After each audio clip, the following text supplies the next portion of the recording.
গুরুর চরণে প্রণাম জানাই, শ্রদ্ধায় ঝোঁকে মাথা। তাদের শিক্ষার পুষ্পপথেই সাফল্যের সিঁড়িপাতা। শ্রদ্ধেয় প্রধান শিক্ষক মহাশয়, সকল শিক্ষক শিক্ষিকা ও অতিথিবর্গকে আমার সশ্রদ্ধ প্রণাম জানিয়ে আমি আজকের এই 5ই সেপ্টেম্বর দিন সম্পর্কে সংক্ষেপে কিছু বলতে চাই। জীবনে চলার পথে অত্যন্ত গুরুত্বপূর্ণ হলো শিক্ষা। ডক্টর আব্দুল কালাম বলেছেন, আমি বিশ্বাস করি পৃথিবীতে শিক্ষকের চেয়ে মহান আর কোনো পেশা নেই। সেই সূত্র ধরেই আমি স্মরণ করে নিতে চাই ডক্টর সর্বপল্লী রাধাকৃষ্ণনকে।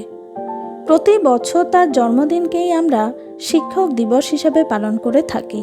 তিনি ছিলেন স্বাধীন ভারতবর্ষের প্রথম উপরাষ্ট্রপতি এবং দ্বিতীয় রাষ্ট্রপতি। তিনি শিক্ষাক্ষেত্রেও অশেষ কৃতিত্ব অর্জন করেন এবং তিনি ছিলেন একজন আদর্শ শিক্ষক। রাষ্ট্রপতি হওয়ার পর তার গুণমুগ্ধ বন্ধু ও ছাত্রছাত্রীরা তার জন্মদিন পালন করতে চাইলে তিনি বলেন যে জন্মদিনের পরিবর্তে ওই দিন যদি সমগ্র শিক্ষক সমাজকে সম্মান প্রদর্শন করতে শিক্ষক দিবস উদযাপিত হয় তাহলে তিনি খুশি হবেন। এই কারণেই এই দিনটি ভারতে শিক্ষক দিবস হিসেবে পালিত হয়ে আসছে। জাতির শক্তি বৃদ্ধিতে বিশ্বকে আরও বলিষ্ঠ করতে শিক্ষকদের অবদান অতুলনীয়। জীবনে চলার পথে অভিভাবক হিসেবে মা বাবার গুরুত্ব যতটা, ঠিক ততটাই শিক্ষকের গুরুত্ব।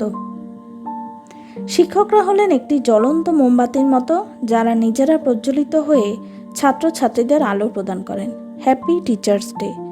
একজন শিক্ষক যে কেবল শিক্ষার্থীকে শেখান তাই নয়, তিনি শিক্ষার্থীকে চলার পথে পরামর্শ দেন, ব্যর্থতায় পাশে দাঁড়িয়ে উৎসাহ দেন, সাফল্যের দিনে নতুন লক্ষ্য স্থির করে দিয়ে শুধু সফলই নয় বরং একজন আদর্শ শিক্ষার্থী তথা নাগরিক হতে শেখান।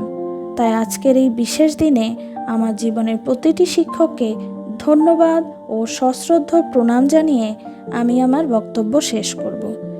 শিক্ষা জাগায় চেতনা, শিক্ষা শেখায় যুক্তি, শিক্ষা আনে সহিষ্ণুতা, শিক্ষার পথেই মুক্তি।